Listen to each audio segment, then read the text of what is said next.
નમસ્કાર મિત્રો, સ્વાગત છે તમારું આપની ચેનલમાં। તો દોસ્તો, આજની આ ખાસ જાણકારી ગુજરાત સહિત સમગ્ર દેશના ગરીબ લોકો માટે, સામાન્ય જનતા માટે ખૂબ જ મહત્વની છે, કારણ કે મફત રાશન યોજના હેઠળ કેન્દ્ર સરકારે આ એપ્રિલ મહિને દેશના તમામ રેશન કાર્ડ ધારકોને આવતા 3 મહિનાનું અનાજ એક સાથે આપવાનું નક્કી કર્યું છે। જી હા મિત્રો, ખૂબ જ મોટા સમાચાર છે। તો ચાલો જાણીએ કે આ અનાજ કઈ રીતે મળશે અને અચાનક આ નિર્ણય લેવા પાછળનું કારણ શું છે। તો દોસ્તો, સરકારના આ તાજા નિયમ પ્રમાણે એપ્રિલ, મે અને જૂન 2026 એમ 3 મહિના માટેના રાશનને એક સાથે પૂરો પાડવામાં આવશે। આ દરમિયાન લાભાર્થીઓ પોતાની નજીકની રેશનની દુકાનેથી નિર્ધારિત સમયમાં આ અનાજનો જથ્થો મેળવી શકશે। કેન્દ્ર સરકારના ખાદ્ય અને જાહેર વિતરણ વિભાગે આ માહિતી સોશિયલ મીડિયા પ્લેટફોર્મ એક્સ એટલે કે ટ્વિટર ઉપર જાહેર કરી દીધી છે। જી હા મિત્રો, એટલે કે ઓફિશિયલી જાહેરાત થઈ ગઈ છે।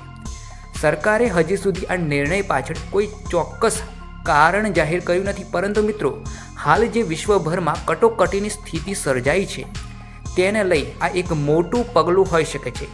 એટલે કે સંભવિત આગળના કેટલાક મહિનાઓમાં વૈશ્વિક સ્તરે જો કોઈ ગંભીર સ્થિતિ સર્જાય છે તો તેને પહોંચી વળવા માટે સરકારનો આ નિર્ણય હોઈ શકે છે। તો મિત્રો, આ તો વાત થઈ કે એપ્રિલ મહિનામાં તમને એક સાથે આવતા 3 મહિનાનું અનાજ ભેગું મળવાનું છે। આ તો સૌ કોઈ માટે ખુશીના સમાચાર કહેવાય, પરંતુ દેશભરમાં લાખો લોકોના રેશન કાર્ડ રદ પણ થઈ ગયેલા છે।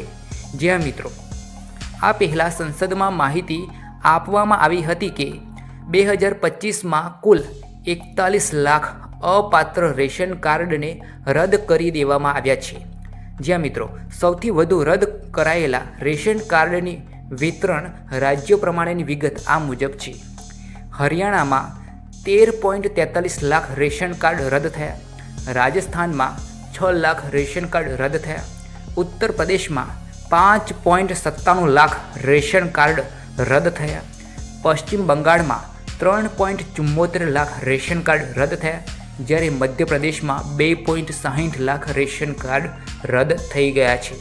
જ્યાં મિત્રો, આ તમામ લોકો મફતમાં અનાજ મેળવવા માટે અપાત્ર હતા, એટલા માટે તેમનું રેશન કાર્ડ રદ કરવામાં આવેલું છે। આ કામ પીડીએસની કાર્યક્ષમતાને વધુ મજબૂત બનાવવા માટે કરવામાં આવેલું છે। કેન્દ્રીય મંત્રીએ જણાવ્યું કે પીડીએસમાં ડિજિટલાઇઝેશન સફળતાપૂર્વક લાગુ કરવામાં આવી રહ્યું છે। હવેથી તમામ રેશન કાર્ડ અને લાભાર્થીઓનો ડેટા સંપૂર્ણ રીતે ઓનલાઈન એટલે કે ડિજિટલ બની રહેશે। દેશની લગભગ તમામ વ્યાજબી ભાવની દુકાનોમાં EPOS ઉપકરણો લગાવવામાં આવ્યા છે, જેથી અનાજનું વિતરણ આધારિત બાયોમેટ્રિક પદ્ધતિથી સરળ અને પારદર્શક બને। એટલે કે તમે અનાજ લેવા જશો ત્યારે અંગૂઠો મૂકવો પડશે, આધાર કાર્ડ આપવું પડશે, આ રીતની કંઈક પદ્ધતિ બનાવવામાં આવેલી છે। ત્યારબાદ મિત્રો, આ સાથે જ 99% લાભાર્થીઓનો ડેટા આધાર સાથે જોડાયેલો છે અને 98% અનાજનું વિતરણ ડિજિટલ પદ્ધતિથી થઈ રહ્યું છે, જે અનાજ ચોરીને અટકાવવા માટે એક ખૂબ જ મોટું પગલું છે મિત્રો। ત્યારબાદ મિત્રો, આ ડિજિટલાઇઝેશનથી ફાયદો માત્ર ગરીબો સુધી પહોંચતો જ નથી, પરંતુ સરકારને પણ પીડીએસની કાર્યક્ષમતા વધારવામાં મદદ કરે છે, વાસ્તવિક લાભાર્થીઓ સુધી અનાજ પહોંચે છે અને ચોરી અથવા ગેરવિતરણ અટકાવવામાં સહાય કરે છે।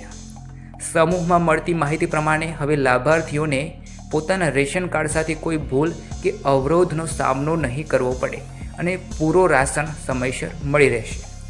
તો મિત્રો, આ પહેલ સરકારની તરફથી ગરીબો માટે એક મહત્વપૂર્ણ પગલું છે। 3 મહિનાનું રાશન તમને એક સાથ મળવા જઈ રહ્યું છે। એપ્રિલ, મે અને જૂન એમ 3 મહિનાનું તમને એક સાથે એપ્રિલમાં જ અનાજ મળી જશે। ખાસ કરીને ગરીબી રેખા નીચે જીવતા લોકો માટે ખૂબ જ મોટા સમાચાર છે। તમને આ સમાચાર કેટલા ઉપયોગી લાગ્યા તે મિત્રો ચોક્કસથી કોમેન્ટ બોક્સમાં જણાવજો, અને વિડીયોને લાઇક કરીને ચેનલને પણ સબસ્ક્રાઈબ કરી દેજો।